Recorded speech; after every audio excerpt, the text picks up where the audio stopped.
उसके मुझे ले आई, जैसे वीराने दरीचे में बजे शहनाई, जैसे अनजान रिफाकत की महक हो छाई, यूं ही गुलजार बना दे कोई तश्ते तन्हाई, तश्ते तन्हाई, तश्ते तन्हाई।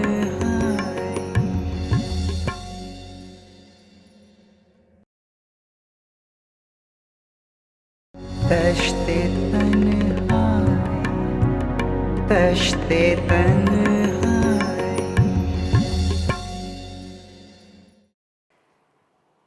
बहुत छोटा सा घर है और ठीक तरह से साफ भी नहीं है। शायद आपको यहाँ बैठना अच्छा ना लगे। नहीं, मुझे तो आपके घर आना बहुत अच्छा लगा। मैं आपके लिए चाय बना कर लाती हूँ। नहीं प्लीज रहने दें, कल रात तुम्हारा साथ था, नींद ही नहीं आ पाई। हाफिज।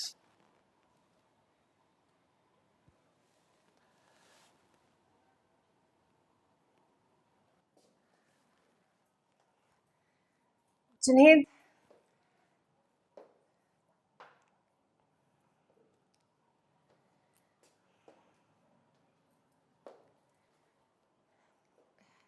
जुनेद ये तैमूर साहब हैं। इनकी कॉस्मेटिक्स की कंपनी है। ये मुझे अपनी कंपनी के लिए मॉडलिंग की ऑफर करने आए थे। मैं भी इनसे यही कह रही थी कि मैं जब जुनेद को बताऊंगी तो वो बहुत खुश होगा। तुम्हें तो पता है ना मुझे मॉडलिंग का कितना शौक है। बस इसीलिए आए थे ये। इतनी सुबह ही सुबह? आई शुड हैव रियलाइज्ड, मुझे इतनी सुबह सुबह आप लोगों को डिस्टर्ब नहीं करना चाहिए था। तो दरअसल बात यह है कि मैं आउट ऑफ सिटी जा रहा हूँ, सोचा कि सुबह ही सुबह अच्छी आपको खबर दे दूँ। अब ये कार्ड रख लें, आप आज ही मिल लीजिएगा इनसे, फिर मुलाकात होगी आप लोगों से। हाफिज।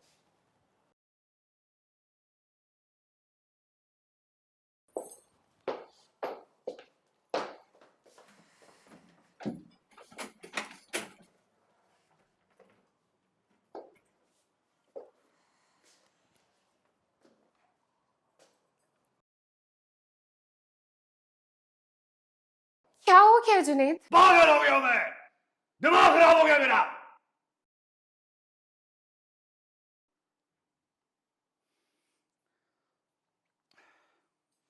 समझना चाहिए था मुझे, समझना चाहिए था मुझे कि तुम्हारे पास तो सुबह ही सुबह ऑफर्स आती हैं, एड्स की इनविटेशंस आते हैं अच्छी अच्छी पार्टीज के।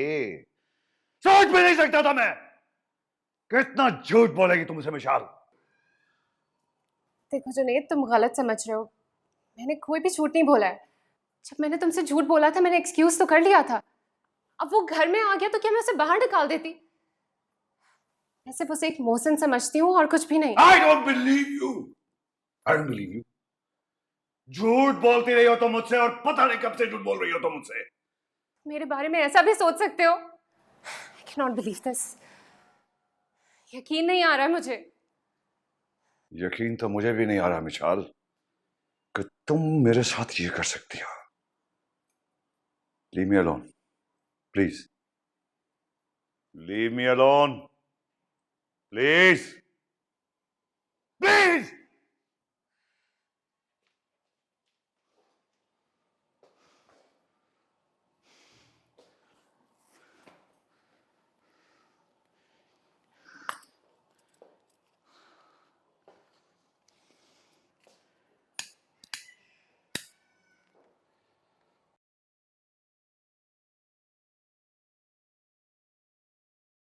बातचीत से सारे मसले हल हो जाते हैं। विनीता, तुम्हें डरने की बिल्कुल जरूरत नहीं है, हम लोग सब कुछ हल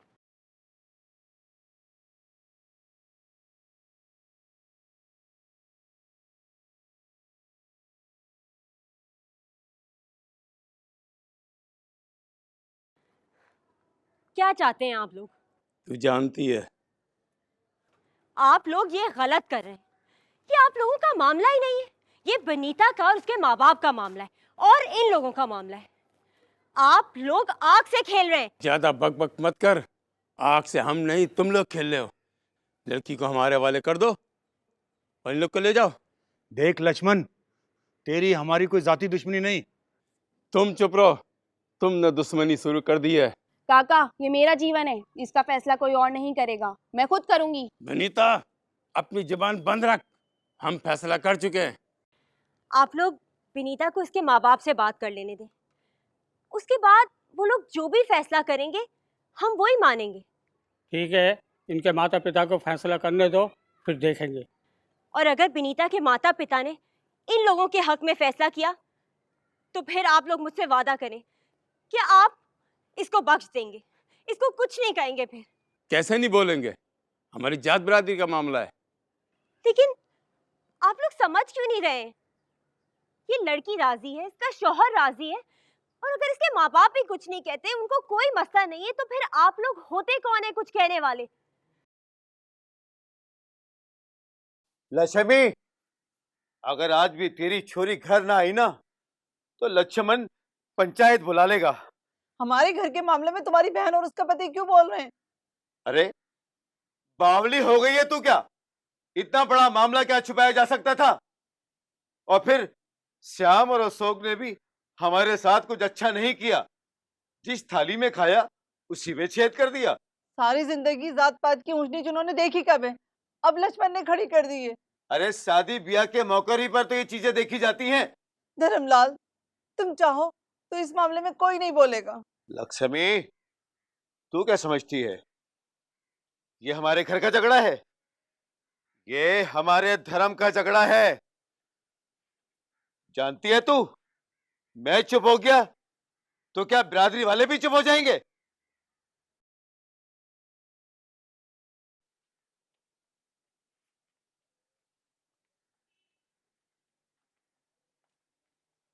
क्यों आई है तो यहां? मैं लाई हूं इसे यहाँ। आप लोगों को अपनी बेटी चाहिए थी ना? आप सोच रहे थे कि ये अगवा कर ली गई है या फिर इसकी जबरदस्ती शादी की गई है, तो मैं इसे ले आई। ये ले, रोक ले इसे। बनीता, ये तूने क्या किया बेटा? ये तूने क्या किया? मैंने कुछ नहीं किया अम्मा, मैं तो ये पूछने आई हूँ कि आप लोग ये क्या कर रहे हो। मैंने जो कुछ किया अपनी मर्जी से किया। अशोक के पिता तो मेरा हाथ मांगने आए थे, तो फिर क्यों नहीं दिया उनको मेरा हाथ? हमारा धर्म इजाजत नहीं देता। बापू, हमारा धर्म नफरत की इजाजत देता है, झूठी एफआईआर कटाने की इजाजत देता है, फिसाद फैलाने की इजाजत देता है। नहीं बापू नहीं, हमारा धर्म ऐसा नहीं। ये जात पात कोई चीज नहीं है। धर्मलाल, हम बरसों से साथ रह रहे हैं। हमारे दरमियान जात बिरादरी की कोई दीवार नहीं थी, बल्कि एक पड़ोसियों का मजबूत रिश्ता था। धर्म तो हमारा एक था। आज हम ये सोच भी नहीं सकते कि इस वक्त ये मसला खड़ा होगा। बाबा, मुझे जान से मार दे, मुझे अपने धर्म की भेंट चढ़ा दे, लेकिन मेरी के की सजा इन्हें मत दे। खामोश हो जा, हमारी बड़ी मत बन। जो फैसला हम करेंगे वो सोच समझ के करेंगे। मुझे पता है बापू, आप मेरी मोहब्बत के दरमियान दीवार नहीं है। आग लगाने वाले और इस मामले को चढ़ाने वाले यहाँ बहुत हैं। मैं कोई नन्हा बच्चा नहीं हूँ, मेरा भी दिमाग है। मैं ऐसे ही लोगों की बातों में आने वाला नहीं हूँ। ठीक है, बुला ले उनको, मैं उनके साथ जाने के लिए तैयार हूँ। धर्मलाल, बेटी को तमाशा बनाने से बेहतर है कि तू इसे मार दे। आप लोग जाओ, जब ये लोग मेरी जुदाई बर्दाश्त कर सकते हैं तो तुम लोग क्यों नहीं? बापूजी, मैं बेनीते से बहुत प्रेम करता हूँ, और अगर इसे कुछ हो गया ना तो मैं जिंदा नहीं रहूंगा। गवार है ना धर्मलाल, तेरी जिद पर अपने बेटे को कुर्बान कर रहा हूँ।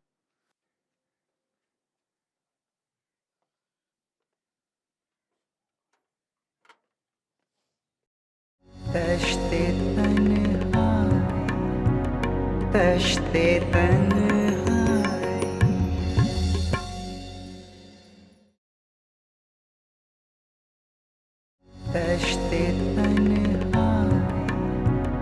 दश्ते तन्हाई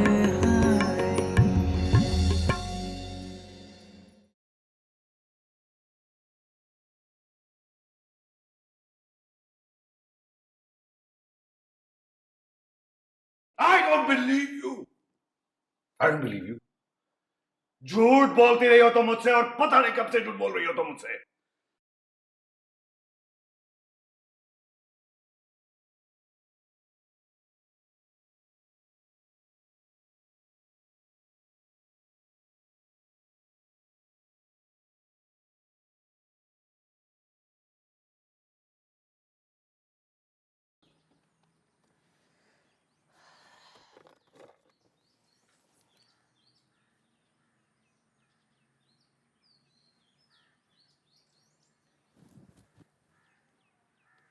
हेलो शाजी, कहाँ हो तुम? यार मैं तुमसे मिलना चाहती हूँ। अच्छा ठीक है, मैं आ रही हूँ।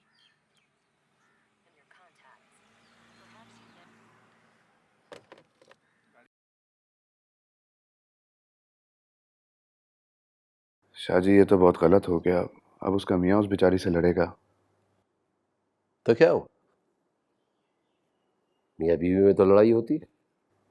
हाँ, लेकिन ये आपकी वजह से। यार बहुत ही बेवकूफ़ हो नवाज। जो बीवी अपने शौहर से तुम्हारे लिए लड़े, समझ लो वो तुम्हारे हक में बहुत बेहतर है।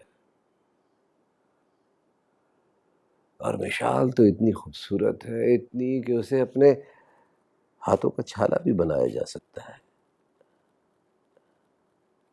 इसका मियाँ तो बिल्कुल ही बेकार आदमी है, अपनी बीवी की कदर ही नहीं है। इतनी खूबसूरत औरत को उसने गधा बना के रखा हुआ है। भला इतनी खूबसूरत औरत काम करने के लायक होती है? हरगिज नहीं। शाहजी, बहुत हैरत अंगेज बातें कर रहे हैं आप। ऐसे लग रहा है जैसे आपके अंदर कोई और बोल रहा है। मेरे अंदर वो बोल रहा है जो मिशाल को हासिल करना चाहता है। तो क्या हासिल किया आपने? हाँ, और तुम्हें क्या हुआ? जाओ अपना काम करो तुम। जी शाहजी।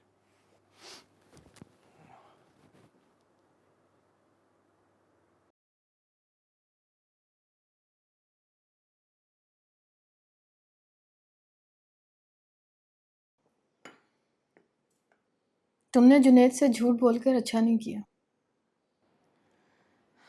मैंने उससे एक्सक्यूज कर तो लिया था शाजी, और मैंने उसे सब कुछ सही सही बता भी दिया है। और कल फिर तुम उसी के साथ घूमती रही हो, उसके साथ पार्टी में चले गई हो। अगर ये बात जुनैद को पता चलेगी तो वो कितना नाराज होगा। मैं पार्टी के बारे में जुनैद को नहीं बताऊंगी। उसने जो मॉडलिंग की ऑफर की थी उस बारे में तो बता चुकी हूँ ना। और मेरी तो ये समझ में नहीं आ रहा कि वो इतना रिएक्ट क्यों कर रहा है। इससे पहले भी मैं अपने कोलीग्स के साथ, फ्रेंड्स के साथ बाहर जाती रही हूँ और उसे कभी भी इस बात पे कोई एतराज नहीं रहा है। यार मैं काम कर करके थक जाती हूँ। तुम छुट्टियों पर चली गई हो, वो खुद अपनी अम्मी के पास चला गया है। तो अगर मैं बाहर चली भी गई तो कौन सा गजब हो गया? तुम्हें पता है शाजी, तुम इमेजिन नहीं कर सकती हो कि मुझे कितनी बड़ी कंपनी ने मॉडलिंग की ऑफर की है, और जुनैद ने मेरी सारी खुशी खाक में मिला दी है।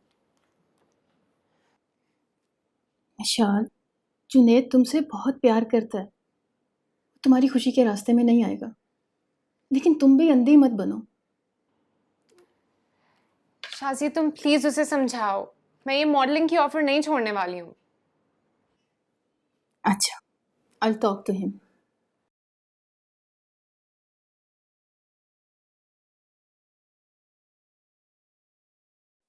हम लोग यहाँ आपके पास इसलिए आए हैं क्योंकि आप लोगों ने हमेशा हमारी हेल्प की है। इसलिए हमारा भी फ़र्ज़ बनता है कि हम जो भी कदम उठाएं उससे आपको आगाह करें। हम अपने एजेंडे की तरफ बढ़ रहे हैं और हमें काफ़ी हद तक इसमें कामयाबी भी हासिल हुई है। आप इन फाइल्स में देख सकते हैं, हमारी अचीवमेंट्स की तमाम तर तफसीलात इसमें मौजूद हैं। हमने सूबे सिंध के बहुत सारे इलाकों को कवर कर लिया है। वहाँ पर हमारी टीमें मौजूद हैं जो कि बहुत मेहनत से काम कर रही हैं। हमारा मकसद जहालत की बिना पर उन तमाम रस्म व रिवाज का खात्मा है जिसकी बिना पर हमारी ख़वातीन भेड़ बकरियों की जैसी ज़िंदगी गुजार रही हैं। और हमें सिर्फ इस मकसद में जब भी कामयाबी हासिल हो सकती है जब तक हम खवातीन में अवेयरनेस पैदा ना करें। और वो अवेयरनेस हमें सिर्फ तालीम के ज़रिए ही हासिल हो सकती है। सिर्फ और सिर्फ तालीम की वजह से खवातीन को अपने हुकूक के बारे में आगाही हासिल होगी कि किस कदर उन पे जुल्म और सितम के पहाड़ तोड़े जा रहे हैं। तालीम की बिना पर ही वो अपने हुकूक को पहचान पाएंगी। और अब हम अपना दायरा कार बढ़ा रहे हैं, जिसकी तफसीलात आपको मिस समर बताएंगी। Thank you miss Munazza. सबसे पहले मैं आप लोगों को और अपने मेहमानों को ये बताना चाहूँगी कि कुछ जाहिलाना रस्में ऐसी हैं जो अभी भी हमारे पढ़े लिखे तबके में मौजूद हैं, और इन रस्मों को मिटाने के लिए, ख़त्म करने के लिए हम काम कर रहे हैं। हमारी लीगल कमेटी भी हमारे साथ काम कर रही है, और इनमें से एक ऐसी रस्म है जहेज़ की। इस लानत को ख़त्म करने के लिए हम अपनी लीगल कमेटी के साथ मिलकर काम कर रहे हैं। और देखिएगा कि ना सिर्फ हम कोर्ट में एहतजाज करेंगे, बल्कि हम इसका एहतजाज लेके जाएंगे कौमी असेंबली तक।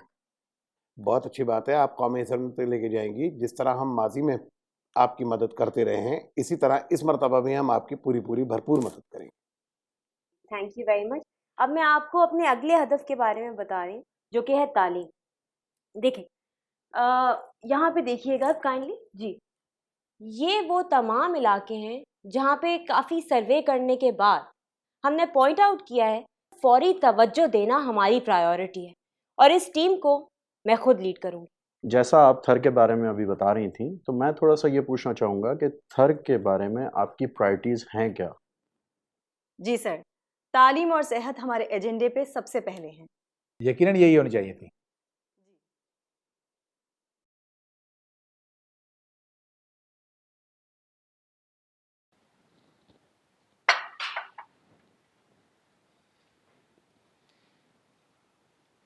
जुनेद, ऑफिस नहीं जाना क्या?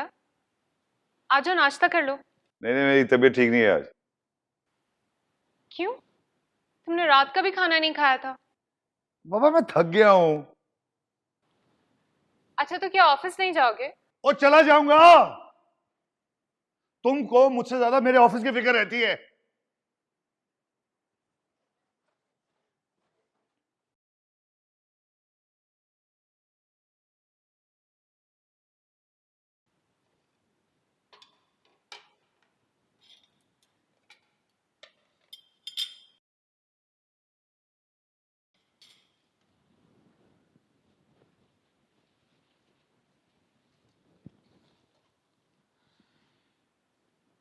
हेलो। एक हफ्ता हो गया है जुनैद काम पर नहीं आ रहा। उसके काम में इंटरेस्ट बिल्कुल खत्म हो गया है। क्लाइंट्स वापस जा रहे हैं, हमारे बिजनेस पर असर पड़ रहा है। बहुत ज्यादा ड्रिंक भी कर रहा है। क्यों है ऐसा? जी ठीक है, मैं जुनेद से बात करूंगी।